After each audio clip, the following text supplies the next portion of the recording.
What's happening, FlowChat Connector? Sean here back at you for another high-ticket tune-up. And if you've ever been in professional sales before, or you've had to prospect, maybe you've gotten beaten up, maybe you got a lot of no's. Well, in this video, I'm going to show you exactly how to reset your prospecting framework so you can become hyper efficient.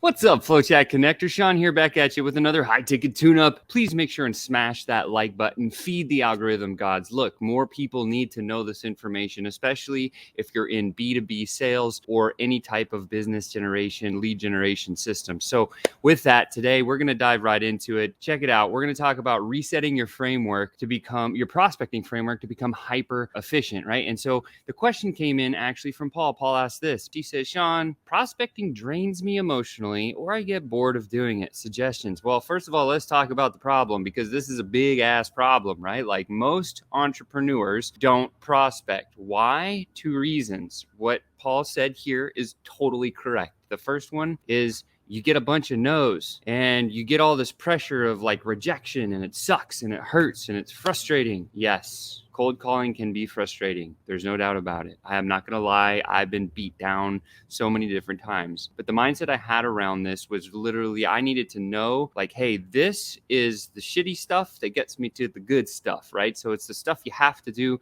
to get to the good life. And I think that becomes a very, very big part of this. But secondly is bored. Why do people get bored when they prospect? Well, the reason people get bored when they do prospecting is one reason, right? So prospecting, I believe, nobody can argue with me. Prospecting is like what we call the highest value of a business, right? If we are consistently prospecting all the time, we know there's new opportunity coming to our doorstep. And when there's new opportunity coming to our doorstep, that will allow us to grow our business. And so if it's high value, nobody can argue that prospecting is high value. Here's the problem. It's low skill. So when you have that mismatch where you have something that's high value but low skill, here's what happens. An entrepreneur's time, like yours or mine, is super valuable, right? And so we understand that, man, we got to spend our time on the most valuable, high value things that we can spend our time on to generate a return. Well, if we know that prospecting is high value, but it's low skill, here's what happens. You get into the process and you're doing the prospecting work, however you do it. By the way, I'm going to give you some secret shortcuts. It'll totally change your world in a second here. Stick with me to the end for that. But they start doing this prospecting work, and then they're like, man, this is so easy. It's just like, I don't want to have to do this anymore. It's like banging my head against the wall, or whatever you feel, right? There's all those feely things that come up, and that's expected and okay. And understand, everybody feels that. But the secret is this, right? If it's high value and low skill in your business, what we want to do is we want to build a system around it. So we can build a prospecting system around that low skill thing. High value entrepreneurs doing high value things, doing a low skill set where it's really easy, monotonous, boring, hit your head against the wall, they get bored. And so they just quit. And this is the reason why most entrepreneurs don't prospect. Again, either because it's emotionally draining as hell, because you don't see the foresight of this work that's hard right now, the prospecting work that's hard gets me to the destination. If you can't see that when you're going through your prospecting work and you're only just getting hit with rejection, that's what's going to cause you to stop prospecting. So if you're in that place, and I've been there, right?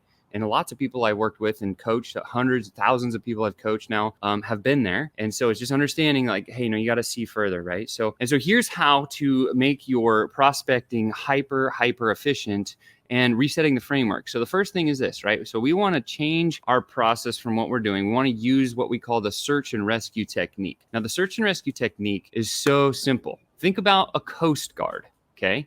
So when you're a Coast Guard, what you're doing as a Coast Guard is you are responsible for finding people who have been shipwrecked, the people that need your help, right? Because they can't do it on their own anymore. So the direct correlation to your business is we need to find those people that need your help, that can't do it without your service or your product anymore, right? So if we have the Coast Guard mentality, when we decide to do our prospecting activity and we go out, and our job as like the Coast Guard, what do? They drive around in their boat in the ocean and they're looking for the shipwrecks. And sometimes they'll come across a yacht, or sometimes they'll come across a big ocean liner cruiser. Sometimes they board those ships and they go through them and stuff, and they're looking and they're searching. They're looking for people that need their help. And so, but they're really, truly, sometimes they'll just push those boats to the side. you're going to find a lot more boats than you're going to find shipwrecks. If you're, hopefully that's the good statistic. But when you find the shipwreck, that's when it truly counts. And so the secret here when we're going prospecting is think like a Coast Guard would think, and you're going to go into a sea of opportunity. There's going to be thousands and thousands of people that you can help. Some people will admit it, other people won't. And either way, that's okay. Your job is very simply to filter. So the reset of your prospecting, instead of prospecting, you're filtering. What does that mean, Sean? Well, we're filtering out all those yachts and those sailboats that we don't want to help as the Coast Guard. We're looking for the shipwrecks. Great. That's what prospecting is. That's what the cold calling piece of the game is from before internet time, right? And so if we know that that's what we're trying to accomplish, then how do we do that, right? And so when we create this method or framework of doing this, there's only one thing you need to do. Here it is, the pro tip. Build a filter to help you go faster. Well, what does that mean, Sean? Okay, so let's pretend you're using social media to sell. I hope you are. If you're listening to this, that's better be what you're doing. And specifically in business to business, like if you're going after business to business selling and sales, or it does work with consumers too. Super hyper effective in business to business is our objective is to go out there and set up a filter. So what do I mean? Well, in our world, we sell a software product. That's just one of the many things we sell, but we have a software product. Let's use that as an example. So I know that there's going to be a specific criteria or a filter that all these sea of prospects needs to go through in order for me to start a process of building a relationship. Know, like, and trust, right? We build know, like, and trust. Eventually we get to the action threshold, then they give us a credit card, and now you got a deal. So if I think through this before I even go prospect, I'm using social media, I'm going to open somebody's profile and I'm going to look at the profile. Pretty simple. And I'm going to have a very simple 2, 3, or 4 step criteria of the person I believe is a shipwreck for me as the Coast Guard. And so I'm thinking to myself, okay, what's the good criteria? Now for our software, and it's going to be different for your business, but here's what it is for ours. I'll share it with you because I don't care. It's the best filter ever. It's so simple. It's 4 steps. And in fact, I trained our virtual assistants to help me find the right shipwrecks so that we can go faster. So it's a system. But here's the 4. So the first one is, they have to be using their social profiles to sell with. You can tell very quickly, yes or no, if they are doing that, right? I know if they're not doing that, look, even, it could be 20% business, 80% personal. That's still acceptable, right? But there is a criteria around, do they use their social to sell with? Yes or no? And great. If you say yes, that's perfect. Now let's go to the next filter, right? Are they in the North American market? Right now, we started with the software product in the North American market. So we can very quickly tell where somebody said, this is where they live. Great. Are they in North America or not? Okay. Now, if they say no,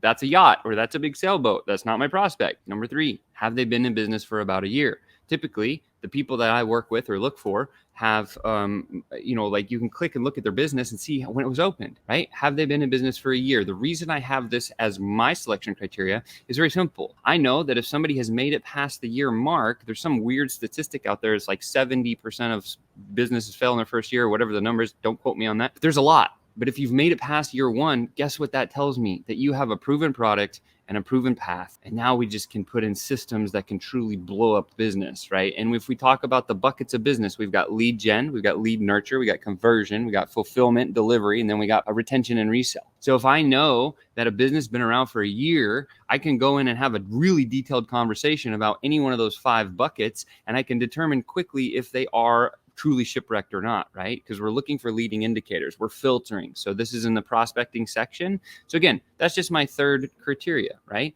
So again, it's do they use their social to sell? Are they in the North American market? Has their business been around for over a year? And the last one is pretty simple, right? Are they business to business? What do they sell, right? If I'm particularly looking after business to business owners, or if that's who I'm selling to as an example, then I'm going to go look for those people. And if I can find them before I bring them into a place where I can have a genuine and authentic conversation and ask them a zinger question, it's going to be super, super valuable. And here's another pro tip. Look, if you're going into Facebook groups and which is a great strategy. It's an amazing strategy. People always come at me. I had a question yesterday from a girl. She goes, Sean, like if I go into there's these rules about, the owners of Facebook groups saying, don't poach is what she said. And I was like, oh my God, that's totally not, like, you can go to any public profile on social media. If they happen to be congregated in a group, so what? That's cool. You can go to their profile and put that person through your filter criteria. Are they a shipwreck or are they a big ocean liner? Going back to the Coast Guard analogy. right? We're looking for shipwrecks. And so we have a simple criteria of filtering. Again, those 4 things that I just mentioned to you. And if it's a yes for all 4 of them, they need to start another conversation with you because they're probably going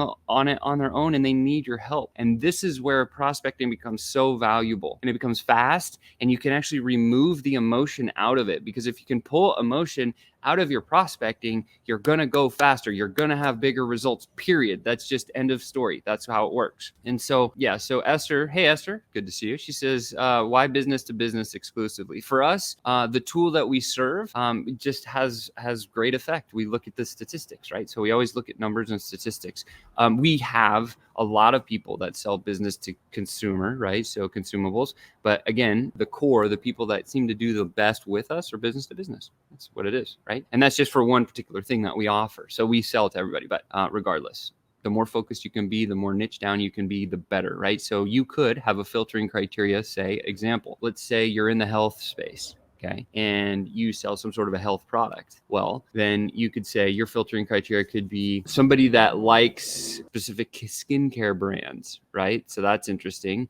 You could go after that. You could go after age or demographic. You could look at the age of the person. Maybe you sell to an older or younger demographic. That could be a filter. I only sell to 40 to 60-year-old people. Look for birthdays on profiles. You can find those, right? That might be another filtering criteria. Maybe that's the only 2 you need, right? Do they like skincare products, and are they in this demographic? If that's the criteria, fantastic. Now, if you find you get through a bunch of those people and all about, like you find that those people are not quite the right fit, well, then we need to add what I call a friction point. So again, it's going to be the people that you like skincare products, and then they're certain age demographic, and then maybe they live in a certain particular part of the world, right? Geographically. So you can look at all the demographics and psychographics of something and quickly design a very easy filter criteria before you even start the prospecting. So now it's like you're just sifting through. You're like, it's like swipe left, swipe right on all those apps, right? And you're like, yes, yes, yes, yes, yes, yes, yes, no, no, no, no, no. And then boom, now you just take the yeses and we start a genuine and authentic conversation where we offer them something of true value. And this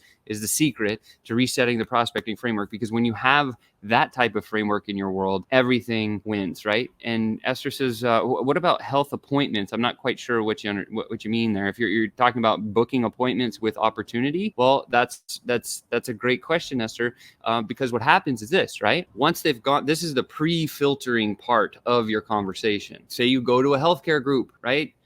That's in alignment, not competing with what you sell, but rather maybe complementary to what you sell, right? If you sell toothpaste, go look at somebody who's skincare face products, right? They're probably going to need good toothpaste. And then so you can say, yes, that's a good fit. So you go to a group that has skincare products when you're selling toothpaste, grab some of the people from that group that you think might be a good fit. You put them through that easy filtering criteria, the 1 or 2 or 3 or 4 steps. Yes, yes, yes, yes. Okay, great. Now let's start the conversation to drive them into having an appointment with us, right? And that's the big secret, where it comes down to, people say, I hate being spammed. I hate being all this stuff on Facebook. Yeah, I do too, right? But if somebody hits me with a message that truly resonates with what I'm trying to accomplish, like, it's going to catch me. And that's why direct outreach is far superior to any other method of prospecting, period, right? A lot of people say paid ads. Look at what iOS has done, right? A lot of people say, man, my cost per lead's crazy. Yeah, Facebook's controlling all the data, right? In this game, all you need to do is have your own criteria and you can go find the right people. And that's why it's better, faster, more efficient. And that's a personal belief. So there is a little bit of my personal belief, because I've tested all the methods personally. But what I would say is it's better. It works quicker, right? When I went in through Russell Brunson's, I've been in his inner circle for 5 years, right? One of the things he told us, he said, choose a platform, go make $1 million on it first before you move to the next platform. I think that still holds true today. And the fact is like, we went through the whole process. We spent our first, I think $15,000 or $25,000 with him. We went to a 3 or 4 day event. And in that event, what he taught was how to build a way to do direct outreach and get people on the phone, because that's the fastest way to double your business. Now, I'm preaching, I'm on a box, I know it. That wasn't about what today is, but I'm just wanting to share with you, look, Esther, if you're trying to get into health appointments, you need to set up a call with our team, because we have some tools that will make you go on light speed, right? But again, that's the secret, guys. think like a Coast Guard. Again, let's just go back through this as a final recap for all the people who are just jumping on. Make sure and smash that like button and feed the algorithm gods. Paul asked, prospecting drains me emotionally or I get bored. Any suggestions? And the suggestion is this: use a search and rescue technique. So I went through that analogy in that story, but you need to create a filter for yourself, right? The filtering criteria of what you're actually looking for before you even engage with that person. Do they fit this? Do they fit this? Do they fit this? If yes, now send a message that's going to share some value for them. That might make their life better. And then that will generate a conversation, which will eventually lead into an appointment. And that's where we get big results. With that said, you've just been tuned up. I know there is a FlowChat connector inside of each and every one of you. I think that's wonderful. And thank you for being here today. Don't forget to smash the like button, subscribe to the channel, hit the notifications, turn the bells on, and I can't wait to see you next time.